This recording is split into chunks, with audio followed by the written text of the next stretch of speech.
He's one of our keynote speakers, GrantCameron. My goodness, Grant. Oh my, I'm going to have you tell your story because that is your journey, is your story. Really is your whole life has been in this, really, hasn't it? Yeah, Um, I was drag kicking and screaming though. I mean, I, really nothing. I never didn't really plan anything. It just sort of happened, and then something else dragged me into another rabbit hole and another rabbit hole, and that's been, as you say, it's been my life since I was about 22 years old, when I basically fell off the edge of the world and never returned. It was like it just absolutely changed my life, and I've had three very life-altering experiences, and the journey continues. Well, let's go into that because, rather than read your accolades and all your awards and things like that, I like to go from that perspective. And let's just go back to the beginning of how everything started and then kind of bring you up Okay, through to now because sure. that's to me the exciting thing is your story. Yeah. How you got into all this and what happened. So let's go back to there. Let's see what happened to got Okay. you into all this and got you, dragged you into this. Okay. So, What happens is I'm 22 years old. I'm at the university. I'm at the University of Manitoba. I live in Canada, just north of North Dakota, on the about 60 miles from the border, north of the border. I'm a university student. I have no interest in ufology whatsoever. I can't ever have a thought about extraterrestrials or anything. I was interested in near-death experiences. I was interested in Edgar Casey. And when I was at university, I had done a paper where I've always been fascinated with death. So what I'd done is, you always hear these stories about people when they die, and so I went to the hospitals around the city, and there's about six major hospitals here. And I went not to the doctors, or the nurses. I went to the chaplains, who are the people who are there when the people actually die. And what I wanted to know was, the weird stuff. Like, does anybody ever have a dead relative come just when they're ready to die to take them over? Does anybody ever predict their own death? Does anybody ever have a near-death experience? You got to remember, this is in the mid 70s when near-death experiences, the first book comes out. So it really wasn't that well known yeah. then. And basically, they confirmed all this weird stuff did happen at death. Like I said, is there ever miracles? And they said, well, yeah, there's miracles. People get up at the last second, and when they're minutes away from dying, and they walk out, they always come back, and they're always something that sort of motivates them to sort of get well for a couple of weeks or a month or a year or whatever, and then they come back. So that was what I was doing. And I remember being at university, and I was taking science, and I was taking calculus, and I couldn't figure out what am I going to do with this nonsense. Like, this is just total. I mean, what was a function? Where did the numbers go? I was so demoralized with university. I couldn't figure out like why people wanted to take this kind of stuff. And I was doing fairly well. I mean, I wasn't a stupid kid. But what happened was, and this is February of 1975.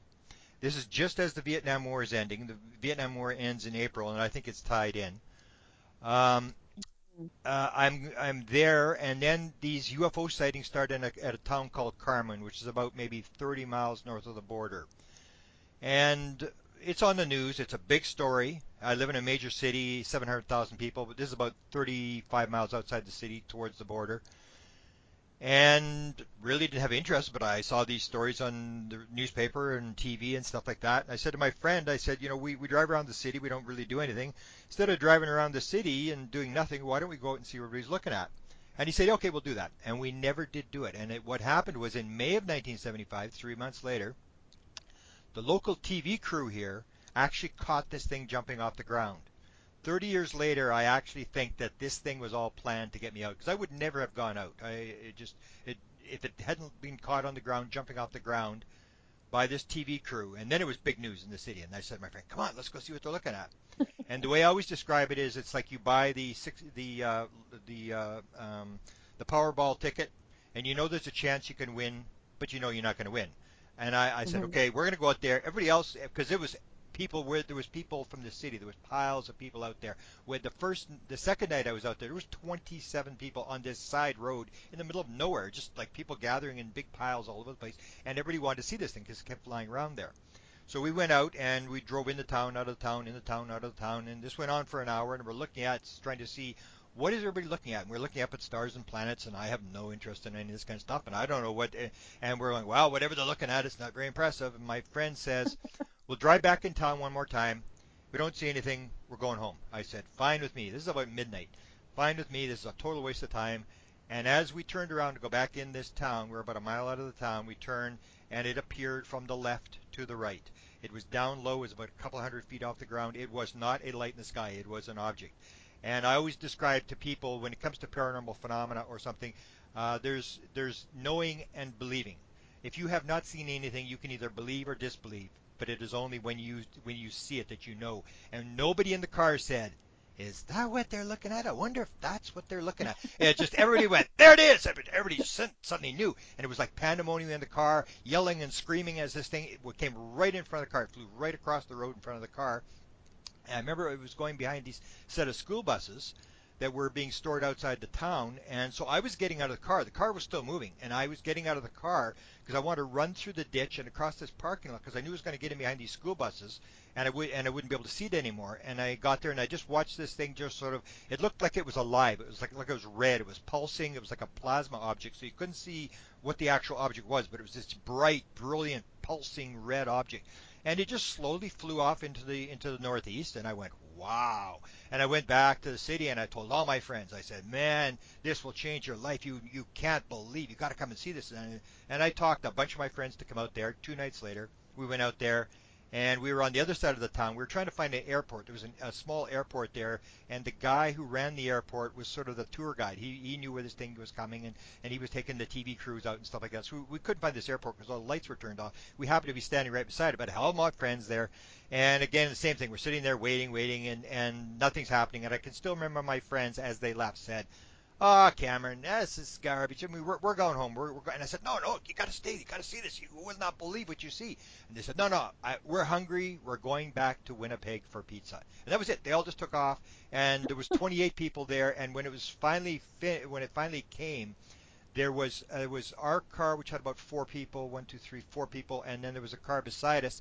And the car beside us, there was a courier car, and there was a girl. I remember when this happened, there was a girl in the car, and there was 3 guys. And this is in the time when they had motor drives on Nikon cameras, when they first came in. And I can remember he had this big telephoto lens on it, and they were sitting there waiting. We were waiting, and this flash, and it was different. It was a flash in the sky, like a flash cube, and it was jumping around the sky. And as it got closer, the flash got closer together, and then this object that I saw the first night appeared. This time it was coming right at us, and it's like people yelling and screaming, and this girl could not see it because it was jumping around the sky. She's crying. People are yelling and screaming. They're swearing, and this thing was coming in, and she's saying, "I can't see it. I can't see it. Someone show me." And I could hear this Nikon camera with his motor drive going click, zzz, click, zzz, click, zzz, click, and he was just unloading the camera as this thing was coming towards us. And then the same thing, it just sort of easily moved to the northeast and just sort of flew off. They got in the car and they took off, and the gravel was flying, and they went to chase this thing, and it would actually go so slow you could actually catch up on this thing. And it was at that point when I said, well, why is nobody recording this? This is like the biggest story of all times. So I went and I went to most of the people in the town, and one person would say, the first thing he would say is, how do you know I saw something? And I'd say, well, so and so said you saw something. Well, and then they would sort of tell you the story, and then they'd say, well, I was the only one that saw it, and they'd give you 5 names. And at one point, I had like 300 people on a list I hadn't even interviewed yet because everybody kept squealing on everybody. And I gathered all this material together and I tried to get it published. Nobody would publish the book. It's actually going to be published this July in Canada, but nobody would publish the book. And this is 1977 when I'm publishing this book. And I remember the local publisher said to me, "Mr. Cameron, you may believe in this kind of stuff. Count me among the unbelievers." And that basically was a big rejection letter, but it actually changed my life because I said, well, this sighting stuff's a waste of time. And from that point on, this sort of changed everything. From that point on, I wasn't interested in sightings. I couldn't care less what I'd seen, and I saw some stuff pretty close. At one point, I was ready to jump on this thing.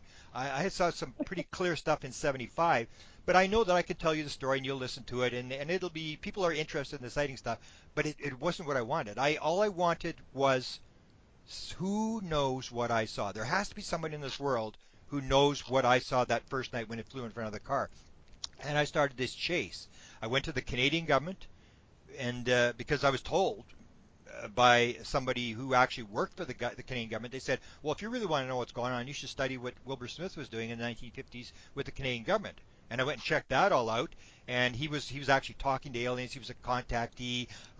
He was talking to the Americans, and I got that story. And it sort of, a few more people believed what I was saying. And then I went after Mhm. Dr. Eric Walker at Penn State University, who indicated that he knew what was going on, and he led me to the presidents. And so I spent 30 years looking for the files from the president, because I said, well, the president's the most powerful guy in the world. He's got to know what's going on. He's got to know what I saw. And I Mhm. spent all that time chasing the president around, and I got the Rockefeller Initiative documents from the Clintons, and I gathered all the stories of all the various presidents and who had seen stuff and what they saw and where the documents were. And I went to all the presidential libraries. And then again, the big thing, the event that happened was February the 26th, 2012. I'm in Phoenix, Arizona. I'm watching a lecture by Colin Andrews, and Colin is lecturing on consciousness and crop circles, and he's talking about how 20% of crop circles are legitimate crop circles, 80% are hoaxed. The aliens are causing 20%, and the aliens are also causing the 80% that are hoaxed. They're telling the hoaxer people what to put down. And I'm listening to this, but I'm not interested in UFOs. I'm not interested in crop circles. And the Mhm. only reason I went in the lecture was because he was a top researcher in the world. He was the top authority in the world on crop circles, and I figured, well, I should pay him the respect and go and see his lecture. And what happened was, and you will know about this, is I went into basically like an altered state. I just didn't want to be there. I was thinking about something else, so I wasn't really paying attention to him. And it happened instantaneously. Three pieces of evidence that I'd gathered over the 37 years at that point of my career all suddenly instantly popped into my head, and it was like they took the three pieces of the puzzle, they put them in my head, and then they said, "This is how it works." And it came, and I keep describing this to people, and I don't think people understand. It's like a UFO sighting. Unless it happens to you, it's hard to understand. It came with absolute certainty. It was like, this is how it works. And I went, whoa! And for 2 days, I was just sort of wandering around in a daze. That the answer I had been given was that this whole UFO phenomena, the answer that you've been looking for since 1975, is that it has to do with non-local consciousness. And it gave me three pieces of the puzzle. One was a document that I'd quoted for years, and I'd always quoted this as a Canadian government document from 1950, top secret document, where it said that the Canadians were told by American officials that other things might be associated with the phenomena, such as with the flying saucers, such as mental phenomena. And Mhm. in 1950, there was nobody talking to aliens. There was no contactees. There was no abductees. There was nobody saying, "Oh, I'm talking to aliens." All there was a bunch of UFOs flying around. Nobody was talking to them. Nobody made any claims. And so, how did the Americans know to tell the Canadians that mental phenomena was involved in this whole thing? That popped into my head. The second thing that popped into my head was a conversation we had with this Dr. Eric Walker at Penn State University, the big engineering college. He had 14 honorary doctorate degrees. He was the chairman of the board of the Institute for Defense Analysis, the top military think tank in the country. And he's being asked by a researcher, a bunch of researchers I was sort of coordinating, who were trying to get him to talk. And one researcher from Great Britain said to him, "Dr. Walker, is there just still 12 people controlling this subject? Or is this international, is this more than 12 and is an international group?" And he said, "Let me ask you a question. What do you know about ESP?" And I did not understand until Phoenix in 2012 what he was talking about. He just said, "What do you understand about ESP?" And the guy didn't really have an answer, so Walker answered the question for him. He said, "Look, unless you understand about ESP and how it works, you will not be taken in by the control group. Very few people understand how it works." I had no idea what he meant, and Phoenix 2012 said, and I went, "Oh, I know what he's talking about," because they put these pieces together. And the third thing was 1993, 2 years after Dr. Eric Walker told us this thing on a phone call at Penn State. Ben Rich, the head of Lockheed Skunk Works at Area 51, rumored to be back engineering the flying saucers, is giving a lecture at UCLA to the engineering alumni. And it was during that lecture, at the end, he said, "We now have the technology to take ET home." And Jan Hartson, who was the international director of MUFON, who'd had a close encounter in his backyard with a flying saucer with his brother at 9 years old, had become fascinated, just same as me, had become infatuated with flying saucers, wanted to become an electrical engineer to build a flying saucer, realized that this is chance. And as Dr. Eric, as Ben Rich leaves the building, he says, "I've got to ask him." He goes running up to Ben Rich. He said, "Ben, I've been fascinated with this subject my whole life. I need to know. Ben, how do they get here? How does the propulsion system works? And Ben turns around and said exactly what Dr. Eric Walker had said 2 years before. He said, let me ask you a question. What do you know about ESP? And Mhm. Jan went, he didn't expect a question. Went, it means everything in time and space is connected. And Ben said, that's how it works. Walks out of the room and walks away. So that was what changed me. And the download experience was so overwhelming with its certainty that I suddenly understood that consciousness was the basis of, well, now I understand it's the basis of the universe. Forget about just UFOs, but it's the basis of Yeah. everything. And I started to do, this is what I'm going to talk about at Ozark. Because I was so blown away by this download experience, I started to research. I said, well, if I have had a download experience, somebody else has to have had these kind of experiences. And that's when I started a Google search, and the first one I came across was um, music. Paul McCartney with the song Yesterday, one of the most produced songs of the 20th century. He says he wakes up in the middle of the night and this song's in his head. And he puts it down and he starts playing this song for people and say, have you ever heard this song before? And everybody goes, no, I've never heard that song before. And he suddenly realized that this had come to him in a dream. And I started to realize that a lot of musicians get songs in dreams. A lot of Mhm. musicians get songs that come in 5 minutes. And I started going through this whole thing and suddenly I had all these various ways that people get these downloads. And you do hypnosis, so you know that you can get this through hypnosis. It's done. Savants have this ability. Musicians have a lot of these people have. They all have tape recorders. They all have pads beside their bed. John Lennon had a pad beside his bed because they know you have these moments of inspiration when you sort of. The way I explain it is you break the filter. You remove yourself from your ego left brain and get that out of the way. And once you can get the ego out of the way, whether it's psychedelics or hypnosis or uh, drumming or chanting or fasting, and there's probably 30 different ways you can do this. Then you Mhm. can sort of rip that filter and get into this akashic field, non-local field, whatever you want to call it, where everything actually exists. So that's what I'm going to talk about, and I'm going to apply it to the field of ufology that a lot of people don't really realize that the aliens or whoever this force is behind the UFO phenomena is actually allowing the experiencers to enter this field. For example, there's a group called FREE, Foundation for Research into Extraterrestrial Experiences, Mhm. started by Edgar Mitchell. They polled 3,000 people who believe that they've had interaction with the beings. 42% of all those people say that they've got mathematical, scientific, or technical material in their head that they did not learn from school, that they got a download from somewhere.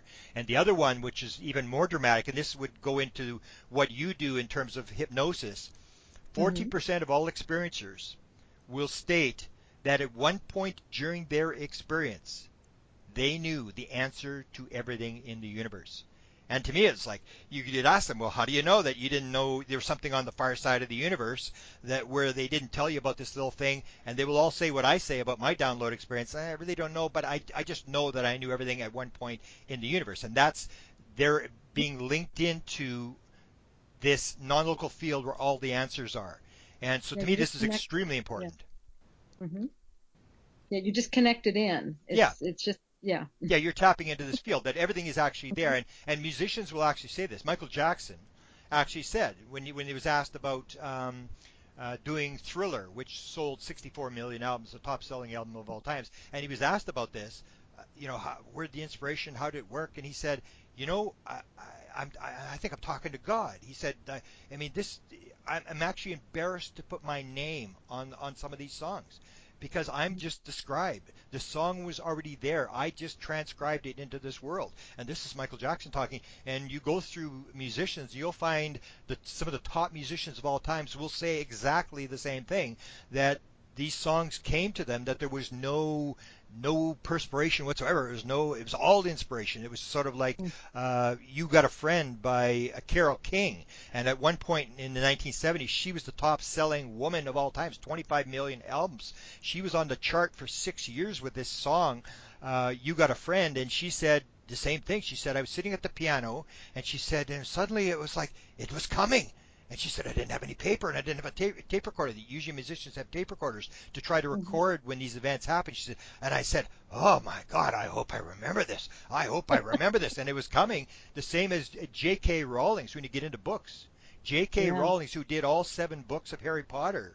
You can just go to and I'll play at Ozark, I'll play a piece of her interview with Oprah, where Oprah asked her, because everybody knows the story, did you actually get this on a train going into London? She said, yeah, I was on a delayed train going into London. She'd fallen asleep. I was having a nap. She woke up, and as she woke up, all 7 books of the Harry Potter series all downloaded into her head at one time. And she said, and I didn't have a pen, and this stuff was coming, and these names and locations, and this stuff was flooding into my head. And she said, I was so excited, I couldn't believe it. I just said, wow, I'd love to do this. And even the last line of the book apparently came in this download. Same as the Wizard of Oz. He's reading the story to his 4 kids. And he said suddenly the story of the Wizard of Oz starts downloading into his head. And he said, I had no paper. And he tells a story, and this is in the 1900. He tells a story that he's got envelopes, and he's finding envelopes, and he's writing on the back of envelopes as this story downloads into his head. And so this is what it is. We live in this physical world where we Mhm. have this filter that blocks that part of consciousness out in order to allow us to live in this physical world. But where all these different techniques, if you can rip that filter, if you can get out of that ego mind, left brain, you can access this kind of material, and you can access higher self, whatever you want to call it, and you can get the answer to everything that you want to know about how the world works. Absolutely. We always call it just get out of your way, get out of your own way, and Yeah. you get direct access. Yeah, and get to everything. I know when I had ones that I'm conscious of anyway, some downloads happening, I would get all these symbols coming in because I said I wanted to be aware when I was being downloaded. And so that would happen during the middle of the night. Wow. I would all of a sudden just wake up out of a sound sleep and I would see all these symbols Wow. just coming in to my mind and it would just be at first they were just kind of just coming in and then later they started taking on dimensional shapes and moving around and doing all kinds of things and stuff and I was like, well, why am I awake? And they said, well, you asked to be aware, didn't you? And I'm like, oh yeah, oh god. Wow. So Well, that's and interesting. Maybe I will play I will show you some photos of oh symbols. wonderful. Oh This is, sure. I don't know if you're familiar with the story of the Ariel School. This is 1994 in Zimbabwe. And Oh yes, there's yes, the uh-huh. 62 school kids. Mhm. And there's a Yes. documentary being done. One of the kids there, her name is Emily Trim. She's actually from Mhm. Canada. She's from Hamilton. And she tells a story that she and another girl are walking along the edge of this playground on these logs that are sort of the borderline of the schoolyard. And they're running along these logs. She says she sees a flash of light, and then she sees they're going, and all of a sudden they look to their side, and there's an alien who's actually sort of hopping along with them on the logs, except it's levitated above the ground, and it's sort of imitating them hopping on these logs. And she said that's she realized that, and then she said suddenly this alien is in front of them, and they start getting the downloads. And she's getting technological downloads, and it's this flashing, it's flash, flash, flash, flash, these images flashing into her head at very rapid speed. And the girl beside her is getting she's getting ecological, the destruction of the world. You'll hear these stories. She's getting these downloads of pictures of the destruction of the world. So they record, and she's 8 years old when this happens. Mhm. And then she has an event 3 years ago in Hamilton, and she describes they appear to her in her kitchen. And she hasn't really gotten into too much. I've heard part of the story, but she's actually very religious. And she got on her knees and she said she started sort of praying to them, and they were there. And she started getting these downloads of symbols. So she has since this is 3 years. She started to paint, and she's painted 100 paintings, and they're unbelievable paintings. They're like she'd never painted before, and she just suddenly got this. A lot of people will get these things where they can suddenly paint, and she's painting, Mhm. and in these paintings, there's all these symbols. And she said the symbols are the important part. So I'll show maybe about 5 of when I'm in Ozark. I'll put 5 of her paintings there, which is very fascinating. She said that's the key part of the thing. But so people have asked me to go and start looking at these symbols because a lot of experiencers will actually see symbols. in it's almost like a universal language, or they'll do Right. something that doesn't really appear anymore, or doesn't never appeared before when I first started. Because I've been in this, I always say I've been in this since before Jesus was a carpenter, and I've been and only in the last 10 years have I heard these stories that you would have been laughed out if you tried to tell these stories in the 1970s. And these are people that are Exactly. speaking light Yeah. languages, where they can suddenly, Exactly. yeah, they're speaking Yeah. these light languages. Well, that never happened before 10 years ago. It's like, and I'll have a meeting. I had a group here, and I have a group, and suddenly I realize there's three people in my group who are speaking this light language. I'm going, are you kidding me? It's just like, and so you have these symbols and you have the light language, and it all ties Hmm. together as if we're being almost led by breadcrumbs, that we're being moved Yeah. down this path, and we're being given stuff as we advance. We're being given more material, and then you have the idea that you, I, a bunch of people, even the whole idea about the three waves, that we have volunteered for these positions, we've come in here. And so when Yeah. people ask me, what's the meaning of life, what's it all about, I say very simple. You came here, you plan to do something. If it's a Mhm. multiple life universe, if there's only one life, well then everything's different. But if it's reincarnation, it's multiple lives. You plan to do something when you got here, and you at some point are going to leave this world. Your only problem in this life is to figure out, what did I plan to do when I got here, and am I doing it? Simple. That's what life's all about. Trying to figure out what you agreed to do when you got here. So I believe that a lot of these things are not really random, and that all these things are planned. So if a person is as an abductee, they aren't really an abductee. They weren't abducted. They volunteered for that. They volunteered to be in that position. And even in free, I know there was a big sort of discussion where 35% of all experiencers who claim to have been on board the ship and abducted and this sort of stuff all claim to have had near-death experiences. And they were going to set up a committee. And they said, well, we got to figure out, like, why are these people all having near-death experiences? And I said, you don't need a committee. It's very simple. If you understand how the world works, it's not random. It's not a random, meaningless universe.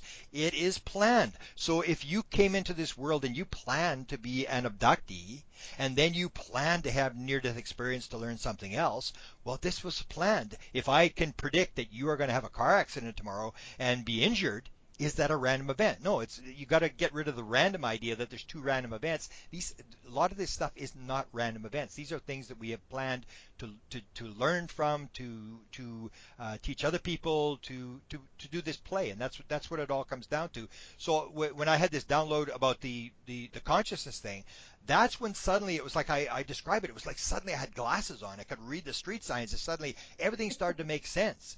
And before then, I'd spent 37 years chasing the president, chasing the head scientist for the CIA, collecting documents, getting into all this conspiracy stuff, and there was never any answers. It was sort of like you're spinning your wheels. As soon as you get this idea of how the world works and this consciousness thing, and you start seeing what's going on, then it all starts to make sense. And so that's where I tie in Ozark. I'll tie in all the download stuff, the consciousness stuff, where I got this download thing, and how you different types of downloads, whether it's musicians or savants or artists or stuff like that, and then how it fits into the UFO world, and you see the same thing going on. It's almost like, the same stuff. It's just a different day. It's all people will want to parse, like, oh, there's channelers, and I'm not a channeler. I'm an experiencer, and then there's psychic phenomena, and then no, it's all the same thing. It's just a different variation, and we parse it and try to separate it, but it's all one. Like God's a verb, the universe is a verb. It's all the same thing, and you just have to figure out how this all fits together, and it does fit together very, very, very nicely, I think. It does, and that's so beautiful. And I'm so glad you're doing that, Grant. I'm so glad you had this that we call it an awakening. Yeah. This that happened because that's what when that's what Mom and I were trying to do so long. It was like we had all this whole UFO world over here, and then you had the spiritual world over here, and it was like, can't they see it's all the same? It's all the same thing. It's all, yeah. Oh, And lately that's I've been calling it wonderful. even more than an awakening. I said it was like almost like the J.K. Rowling's thing. I woke up in 2012 and realized I was on the wrong train. I mean, I was not even I was not even going on the right place. I had to actually get off and go someplace else. And that's what happens Yeah. is you see these things, and when these things happen, people have to realize that these are important events. It's almost like with the work that you and your mother are doing, or the work that Edgar Casey used to do, or the other big event I had in my life that just blew me away was I saw Dr. Michael Newton speak at a conference, and it was another thing. It was like I didn't want to go to the lecture. I had no interest in this kind of stuff, and he starts talking about this life between life thing, where Mm-hmm. you sit in this big amphitheater before you're born, and you see different events and stuff like that. And when Mm-hmm. something happens in your life, like you see a woman with a silver brooch, and it's suddenly like you realize something's happened, you've got to pick up these cues that these are things that are happening that you plan to happen. And if you sort of allow yourself to live your life that way rather than resisting what's happening, everything you've placed all these things in front of you, it's to figure out the flow and to go with the flow. And so, I Right. mean, the work that your mother did was very, very important. Almost the same league as Michael Newton, and the same as Edgar Casey. And you see these events all being put down, and when you put them together, there's three or four different fields of study, but they're all basically saying the same thing. Exactly. Yeah. Absolutely. And it's so wonderful that someone of your caliber is making the same connection and putting it all. Oh, it's so wonderful. Thank you, thank you, thank you. Although it still is being rejected. I mean, it's still Well, the 90%, maybe not 90%, but it's a high percentage of the UFO community is still into this what I call the scientific, not, rational, analytical, measure it type thing, looking yeah. for lights in the sky, because we always see ourselves as the Rodney Dangerfield of the scientific world. It's like, we don't get no respect from anybody. And so the way you get respect in this modern world, unfortunately, is that the scientists, not the government, not the media, it's the scientists that run this world, and they are the people that are held up as the priests of the 21st century. And in order to try to get accepted, you sort of go along with this thing. Well, we got to measure it, we got to reproduce it, and stuff like that. And no, this is consciousness type stuff. This is not something that when you come to quantum physics, there's a measurement problem. You start to understand how the world works. Material